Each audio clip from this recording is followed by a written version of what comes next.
नमस्कार. आज आपण बनवणार आहोत अगदी कमी वेळेत आणि कमी साहित्यात होणारे खोबऱ्याचे किसचे लाडू. त्यासाठी लागणारे साहित्य बघून घेऊयात. इथे मी 1 वाटी किस घेतलेले आहे खोबऱ्याचे. त्यानंतर कंडेन्स्ड मिल्क घेतलेले आहे. त्याचबरोबर बदामाचे काप करून घेतलेले आहेत आणि 2 लहान चमचे असं तूप घेतलेले आहे.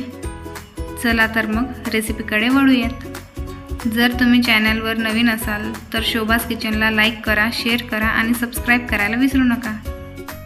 चला तर मग रेसिपीकडे वळूयात. इथे मी कढई तापायला ठेवून दिलेली आहे. आता त्यात मी 2 चमचे असं तूप टाकते.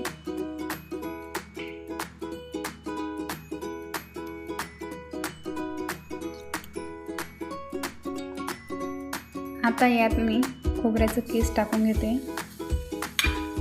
आता इथे मी थोडंसं खोबऱ्याचं किस काढून घेते, जेणेकरून जेव्हा लाडू होतील तेव्हा आपल्याला त्यानंतर ते कामात येईल. आता इथे मी याला 2 मिनिटापर्यंत छान असं खमंग भाजून घेणार आहे. याचा आपल्याला कलर बदलू द्यायचा नाही, हे फक्त असं छान असं खमंग भाजून घ्यायचं आहे 2 मिनिटांपर्यंत आणि सारखं परतून घ्यायचं. तुम्ही बघू शकता मी इथे सारखं असं परतून घेते, जेणेकरून त्याचा कलर बदलणार नाही.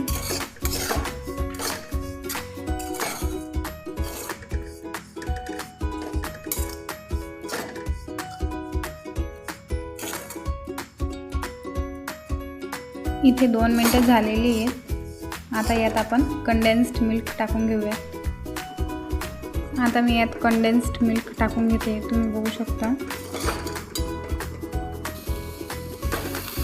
छान असं मी कंडेन्स्ड मिल्क टाकून घेते आणि याला आपण छान असं परतून घेऊ. तुम्ही बघू शकता मी इथे छान असं मिक्स करून घेते आणि छान असा गोळा पण तयार झालेला आहे. तुम्हाला हवा असल्यास तुम्ही यात फूड कलर पण ॲड करू शकता. आता हे मिश्रण आपण थंड करून घेऊ, म्हणजेच की कोमट करायचं आहे, जास्त थंड पण नाही. आता आपण याला कोमट करून घेऊ, मग लाडू आपण बनवायला सुरुवात करू. इथे आपलं जे मिश्रण होतं ते कोमट झालेलं आहे. आता आपण लाडू वळून घेऊयात. आता मी इथे लाडूसाठी असं मिश्रण घेऊन घेते आणि याला आपण छान असं वळून घेऊयात.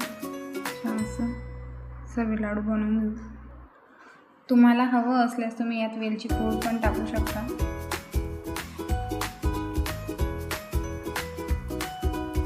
इथे आता मी लाडू बनवून घेतलेला आहे. आता आपण याची कोटिंग करून घेऊयात.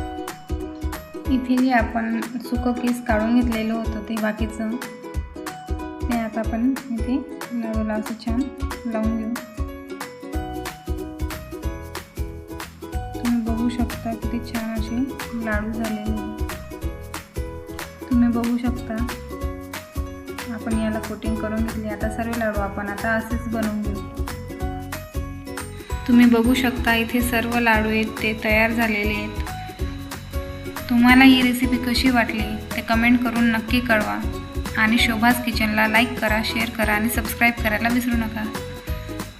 थँक्यू.